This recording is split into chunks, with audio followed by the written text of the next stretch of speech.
இறைவாக்கினர் எசையா நூல் அதிகாரம் 42.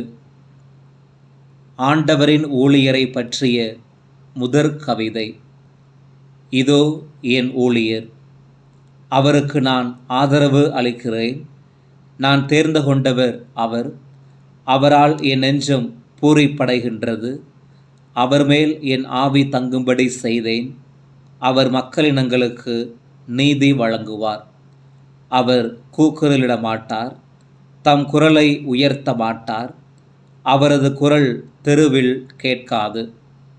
நெறிந்த நாணலை முறியார், புகையும் திரியை அணையார். உண்மையாகவே நீதியை நிலைநாட்டுவார்.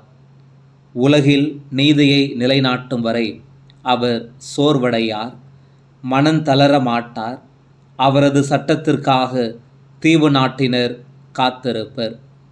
விண்ணுலகை படைத்து விரித்து மண்ணுலகை பரப்பி உயிரினங்களை தோன்றச் செய்து அதன் மக்களுக்கு உயிர் மூச்சை தந்து அதில் நடமாடுவோருக்கு ஆவியை அளித்த இறைவனாகிய ஆண்டவர் கூறுவது இதுவே. ஆண்டவராகிய நான் நீதியை நிலைநாட்டுமாறு உம்மை அழைத்தேன். உம் கையை பற்றி பிடித்து உம்மை பாதுகாத்தேன். மக்களுக்கு உடன்படிக்கையாகவும் பிறவினத்தாருக்கு ஒளியாகவும் நீர் இருக்குமாறு செய்வேன். பார்வை இழந்தோரின் கண்களை திறக்கவும், கைதிகளின் தலைகளை அறுக்கவும், இருளில் இருப்போரை சிறையினின்று மீட்கவும் உம்மை அழைத்தேன். நானே ஆண்டவர், அதுவே என் பெயர். என் மாட்சியை பிறருக்கோ என் புகழை சிலைகளுக்கோ விட்டு கொடேன். முன்னர் நான் அறிவித்தவை நிகழ்ந்துவிட்டன, புதியவற்றை நான் அறிவிக்கின்றேன். அவை தோன்று முன்னே உங்களுக்கு தெரியப்படுத்துகின்றேன். புகழ்ச்சி பாடல். ஆண்டவருக்கு புதியதொரு பாடல் பாடுங்கள். உலகின் எல்லையெங்கும் அவர் புகழ் பாடுங்கள். கடலில் பயணம் செய்வோரே, கடல்வாழ் உயிரினங்களே, தீவு நாடுகளே, அவற்றில் குடியிருப்போரே, அவரை போற்றுங்கள்.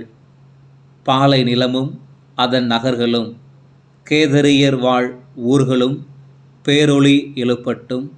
சேலாவில் வாழும் மக்களும் மகிழ்ந்து பாடட்டும். மலைகளின் உச்சியிலிருந்து அவர்கள் ஆர்ப்பரிக்கட்டும். அவர்கள் ஆண்டவருக்கு மாட்சியளிப்பார்கள். தீவு நாட்டினரிடையே அவரது புகழை அறிவிப்பார்கள். வலியவரை போல் ஆண்டவர் புறப்பட்டு செல்வார். போர் வீரரை போல் தீரா சினம் கொண்டெழுவார். உரத்த குரல் எழுப்பி அவர் முழக்கமிடுவார். தம் பகைவருக்கு எதிராக வீரத்துடன் செயல்படுவார். தம் மக்களுக்கு ஆண்டவரின் உதவி.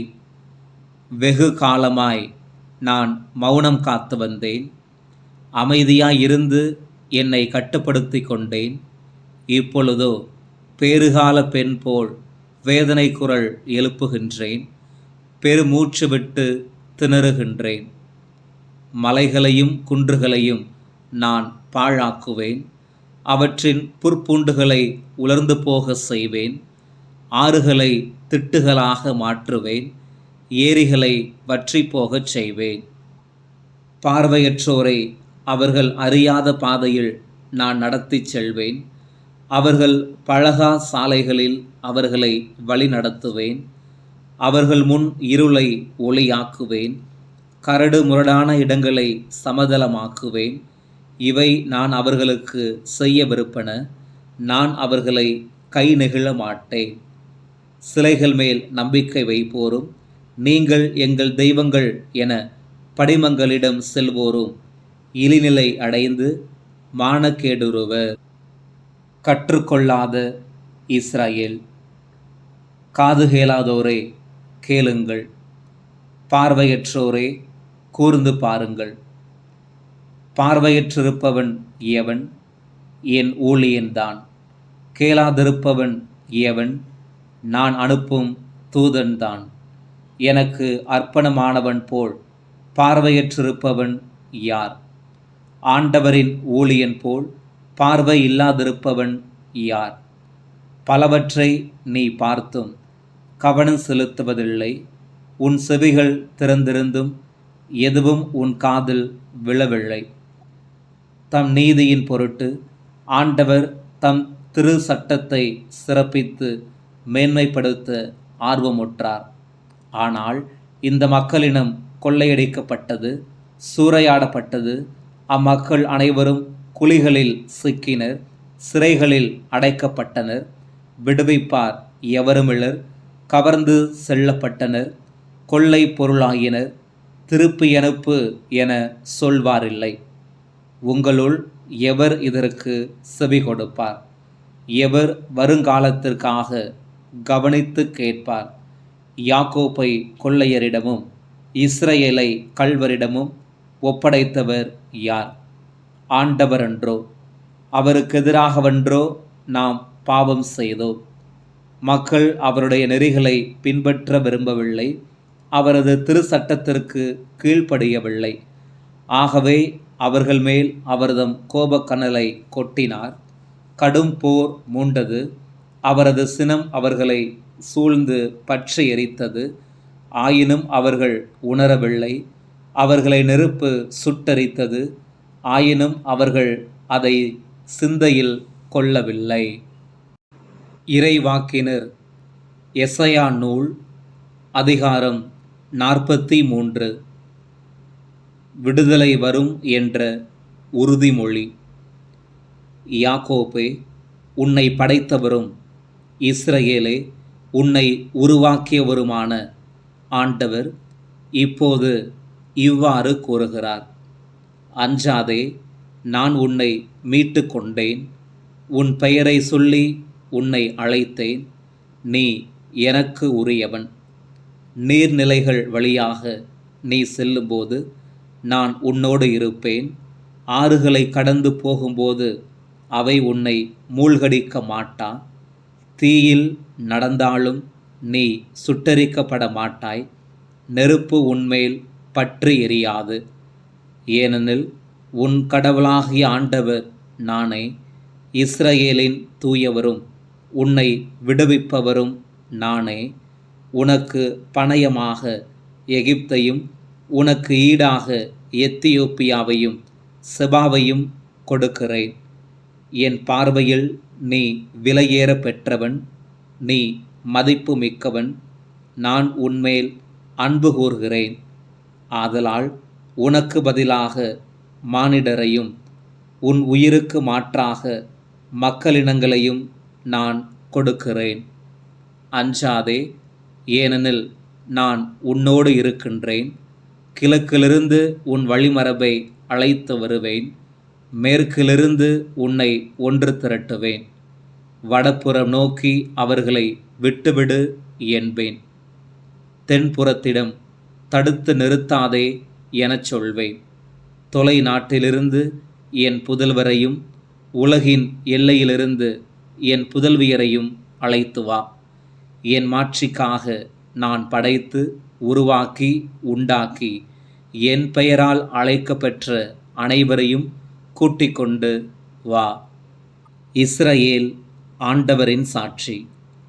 கண்ணிருந்தும் பார்வை இலாராய், காதிருந்தும் கேளாதவராய் இருக்கும் மக்களை புறப்பட்டு வரசை. வேற்றினத்தார் அனைவரும் ஒருங்கே திரண்டு வரட்டும். மக்களினங்கள் ஒன்று கூடட்டும். அவர்களுள் யார் இதை முன்னறிவிக்கக்கூடும்? முன்பு நடந்தவற்றை யாரால் விளக்கக்கூடும்? அவர்கள் கூறுவது சரியென காட்ட தம் சான்றுகளை கொண்டு வரட்டும். மக்கள் அதை கேட்டு உண்மை எனச் சொல்லட்டும். நீங்கள் என் சாட்சிகள் என்கிறார் ஆண்டவர். நான் தேர்ந்தெடுத்த என் ஊழியனும் நீங்களே. என்னை அறிந்து என் மீது நம்பிக்கை வைப்பீர்கள். நானே அவர் என்பதை உணர்ந்து கொள்வீர்கள். எனக்கு முன் எந்த தெய்வமும் உருவாக்கப்படவில்லை. எனக்கு பின் எதுவும் இருக்கப் போவதுமில்லை. நானே ஆண்டவர். என்னையன்றி வேறு மீட்பர் இல்லை. அறிவித்தது, விடுதலை அளித்தது, பறைசாற்றியது அனைத்தும் நானே. உங்களிடையே உள்ள வேறு தெய்வம் அன்று, நீங்களே என் சாட்சிகள் என்கிறார் ஆண்டவர். நானே இறைவன், எந்நாளும் இருப்பவரும் நானே. என் கையில் இருப்பதை பறிப்பவர் எவருமில்லை. நான் செய்ததை மாற்றி அமைப்பவர் எவர்? பாபிலோனிலிருந்து விடுவிக்கப்படுதல். உங்கள் மீட்பரும் இஸ்ரவேலின் தூயவருமான ஆண்டவர் கூறுவது இதுவே: உங்கள் பொருட்டு பாபிலோனுக்கு ஆள்களை அனுப்பி அதன் தாழ்பாள்கள் அனைத்தையும் தகர்த்து விடுவேன். கல்தேயரின் மகிழ்ச்சி பாடல் புலம்பலாக மாறும். நானே உங்கள் தூயவரான ஆண்டவர், இஸ்ரவேலை படைத்தவர், உங்கள் அரசர். கடலுக்குள் வழியை ஏற்படுத்தியவரும், பொங்கியலும் நீர் நடுவே பாதை அமைத்தவரும், தேர்களையும் குதிரைகளையும் படை வீரரையும் வலிமை மிக்கோரையும் ஒன்றாக கூட்டி வந்தவரும், அவர்கள் இயலாதவாறு விழச் செய்து திரிகளை அணைப்பது போல் அவர்களை அழித்தவருமாகிய ஆண்டவர் கூறுவது இதுவே: முன்பு நடந்தவற்றை மறந்துவிடுங்கள், முற்கால நிகழ்ச்சி பற்றி சிந்திக்காதிருங்கள். இதோ புது செயல் ஒன்றை நான் செய்கின்றேன், இப்பொழுதே அது தோன்றிவிட்டது, நீங்கள் அதை கூர்ந்து கவனிக்கவில்லையா?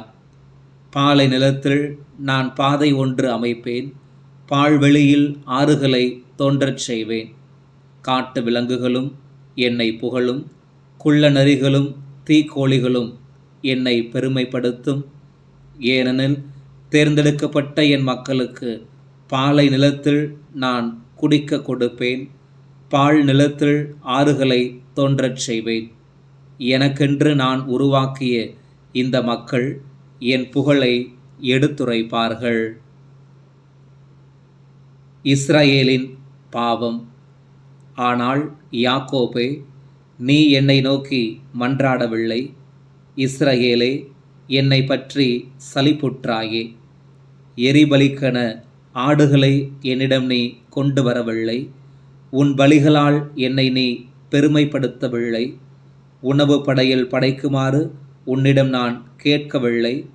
தூபம் காட்டுமாறு உன்னை நான் வற்புறுத்தவில்லை. பணம் கொடுத்து நீ எனக்கென்று நறுமண படைகள் வாங்கவில்லை. உன் பலிகளின் கொழுப்பால் என்னை நிறைவு செய்யவில்லை. மாறாக உன் பாவங்களால் என்னை தொல்லைப்படுத்தினாய். உன் தீச்செயல்களால் என்னை சலிப்புறச் செய்தாய். நானே உன் குற்றங்களை என் பொருட்டு துடைத்தளிக்கின்றேன். உன் பாவங்களை நினைவிற்கொள்ள மாட்டேன். கடந்ததை எனக்கு சொல்லி காட்டுங்கள், ஒருமிக்க நாம் வழக்காடுவோம். நீங்கள் குற்றமற்றவர் என்பதை நிலைநாட்டுவதற்கானவற்றை எடுத்துரையுங்கள்.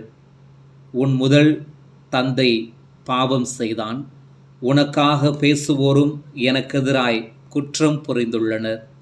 உன் தலைவர்கள் என் திருத்தூயகத்தை தீட்டுப்படுத்தினார்கள். ஆதலால் யாக்கோப்பை அழிவுக்கும் இஸ்ரவேலை பழிபொறைக்கும் உள்ளாக்கினேன்.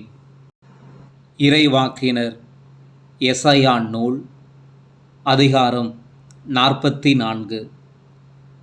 ஆண்டவர் ஒருவரே கடவுள்.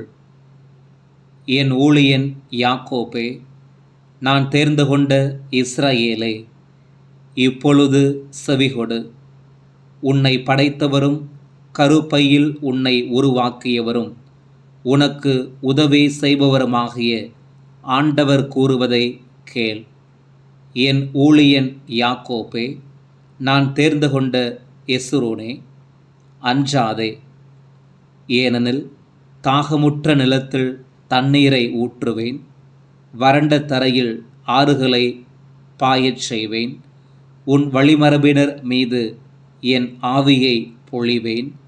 உன் வழித்தோன்றல்களுக்கு நான் ஆசி வழங்குவேன்.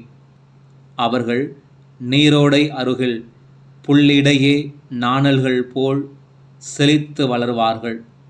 ஒருவன் நான் ஆண்டவருக்கு உரியவன் என்பான். மற்றொருவன் யாக்கோப்பின் பெயரை சூட்டிக் கொள்வான். வேறொருவன் ஆண்டவருக்கு நான் சொந்தம் என்று தன் கையில் எழுதி இஸ்ரவேல் என்று பெயரிட்டுக் கொள்வான்.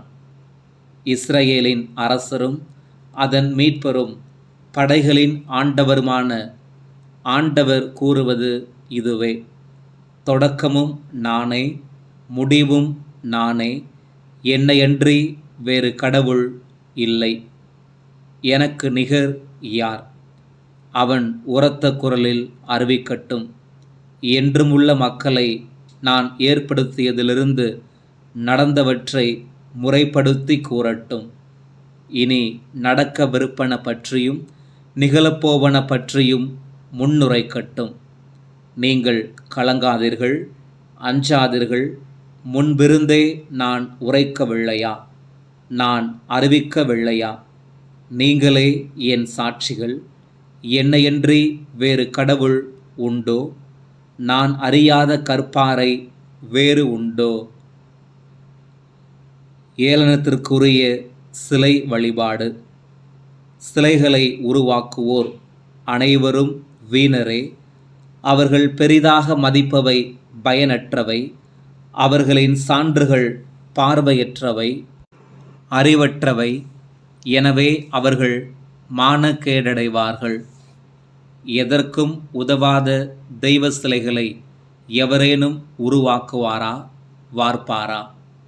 அச்சிலையை வழிபடுவோர் அனைவரும் வெட்கக்கேடடைவர். அந்த கைவினையர் அனைவரும் மனிதர்தாமே. அவர்கள் அனைவரும் கூடி வந்து எம்முன் நிற்கட்டும். அவர்கள் திகிலடைந்து ஒருங்கே வெட்கக்கேறுவார்கள். கொள்ளர் இரும்பை குறட்டால் எடுத்து கரி நெருப்பிலிட்டு உருக்குகின்றனர். அதை சம்பட்டியால் அடித்து வடிவமைக்கின்றனர். தம் வலிய கைகளால் அதற்கு உரு கொடுக்கின்றனர். ஆனால் அன்னவரோ பட்டினி கிடக்கின்றனர், ஆற்றலை இழக்கின்றனர், நீர் அருந்தாமல் களைத்து போகின்றனர். தச்சர் மரத்தை எடுத்து நூல் பிடித்து கூராணியால் குறியிட்டு உளியால் செதுக்குகின்றனர். அளவு கருவியால் சரிபார்த்து ஓர் அழகிய மனித உருவத்தை செய்கின்றனர். அதை கோவிலில் நிலை நிறுத்துகின்றனர்.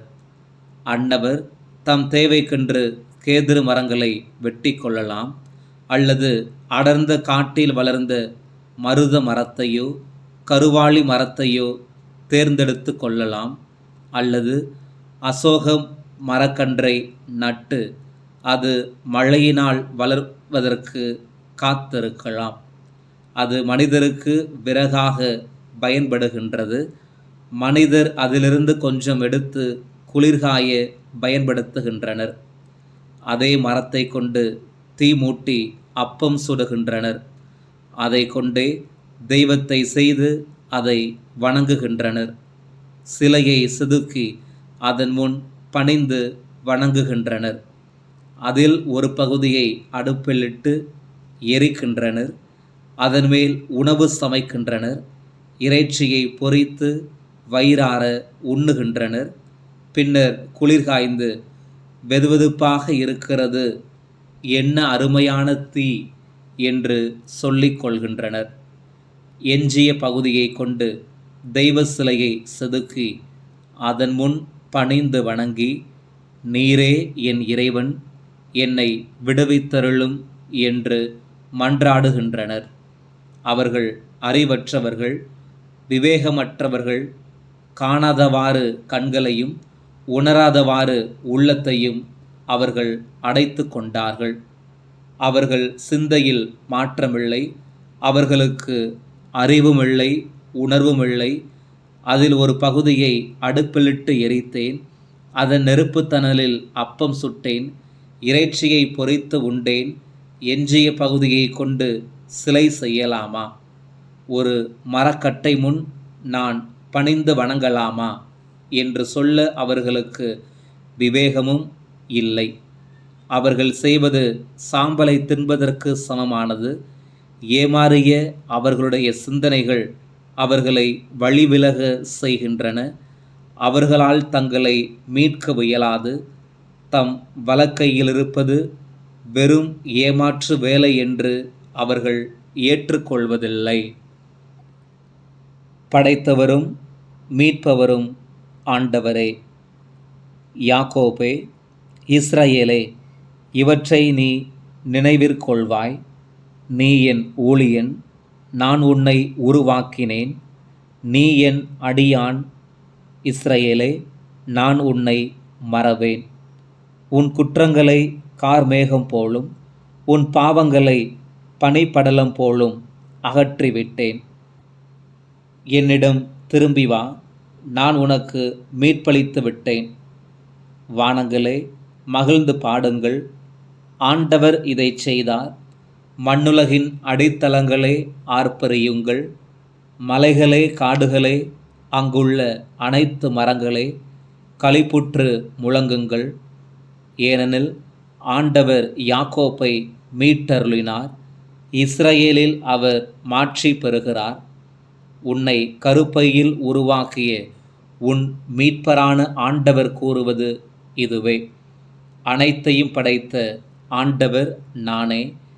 யார் துணையுமின்றி நானாக வானங்களை விரித்து மண்ணுலகை பரப்பினேன். பொய்யர் சொல்லும் குறிகள் பலிக்காதவாறு செய்கின்றேன். மந்திரவாதிகளை மடையர்களாக்குகின்றேன். ஞானிகளை இழிவுற செய்து அவர்களது அறிவு மடமையென காட்டுகின்றேன். என் ஊழியன் சொன்ன வார்த்தையை உறுதிப்படுத்துகின்றேன். என் தூதர் அறிவித்த திட்டத்தை நிறைவேற்றுகின்றேன். எருசலேமை நோக்கி நீ குடியமர்த்த பெறுவாய் என்றும், யூதா நகர்களிடம் நீங்கள் கட்டி எழுப்ப பெறுவீர்கள் என்றும், அவற்றின் பாழடைந்த இடங்களை சீரமைப்பேன் என்றும் கூறுகின்றேன். ஆழ் நீர்த்தலங்களை பார்த்து வற்றிப்போ, உன் ஆறுகளை உலர்ந்த தரையாக்குவேன் என்றும் உரைக்கின்றேன். சைரசு மன்னரை பற்றி, அவன் நான் நியமித்த ஆயன், என் விருப்பத்தை நிறைவேற்றுவான் எனவும், எருசலேமை பற்றி அது கட்டி எழுப்பப்படும் எனவும், திருக்கோவிலை பற்றி உனக்கு அடித்தளம் இடப்படும் எனவும் கூறுபவர் நானே.